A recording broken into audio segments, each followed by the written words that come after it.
கர்த்தருடைய பரிசுத்த நாமத்துக்கே மகிமை உண்டாவதாக. இன்றைக்கி கூட ஆதியாகமம் 43ஆம் அதிகாரத்தை பார்க்க போகிறோம். இந்த அதிகாரத்தில் கூட 2ஆம் தரம் தானியம் கொள்ள போகிறதற்காக பென்யமீனையும் அழைத்து கொண்டு யோசேப்பும் பென்யமீனும் சந்திக்கிற இந்த ஒரு நிகழ்வான தருணத்தை தான் நம்ம இதில் பார்க்க போகிறோம்.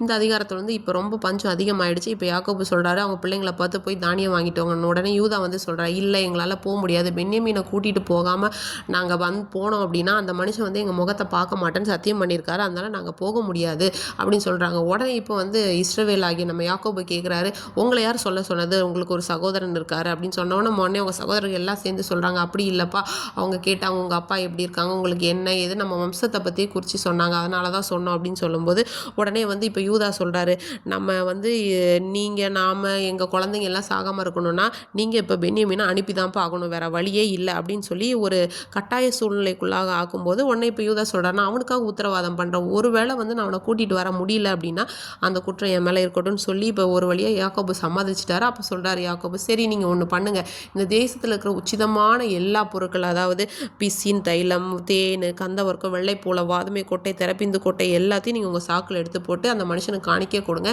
ஏற்கனவே உங்கள் காசு வந்திருந்ததுலேயே அதை ரெட்டிப்பாக நீங்கள் அவங்களுக்கு கொடுங்க, இப்போ கொண்டு போகிறதுக்கான காசுமே நீங்கள் கொண்டு போகணும் அப்படின்னு சொல்லிட்டு சொல்கிறாங்க.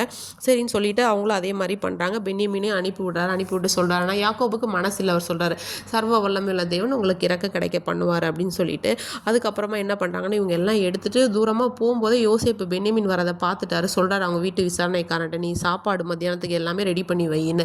இந்த விஷயம் உங்கள் சகோதரர்களுக்கு தெரியாதுல்ல. இவங்க எல்லாரும் என்ன பண்ணுறாங்கன்னா அந்த வீட்டு விசாரணைக்காரன் யோசேப்பு வீட்டை கூட்டிகிட்டு போகும்போது இவங்களுக்குலாம் ரொம்ப பயமாயிடுச்சு. ஐயோ, நம்ம போன வாட்டி அந்த காசு நம்மளோட பையில் வந்திருந்ததில் தெரியாமல் அதுக்கால தான் நம்ம திருடிட்டோம்னு நினச்சி தான் நம்மளை குற்றம் சுமத்தை தான் கூப்பிட்டு போகிறாங்கன்னு சொல்லிட்டு அதுக்கப்புறம் வீட்டு விசாரணைக்காரன் கிட்ட போய் சொல்கிறாங்க, இந்த மாதிரி நாங்கள் இப்போ போகிற வழியில் தான் பார்த்தோம், காசு இருந்ததுன்னு எல்லா விவரத்தையும் சொல்லும்போது அவர் என்ன சொல்கிறாங்கன்னா, உங்களுக்கு சமாதானம், நீங்கள் பயப்படாதீங்க, உங்கள் தேவன் உங்கள் தகப்பனுடைய தேவன் எனக்கு அந்த காசு கிடைக்கும் உதவி செஞ்சார், உங்களுக்கு புதையெல்லாம் கட்டளையிட்டிருப்பார் அப்படின்னு சொல்கிறாங்க.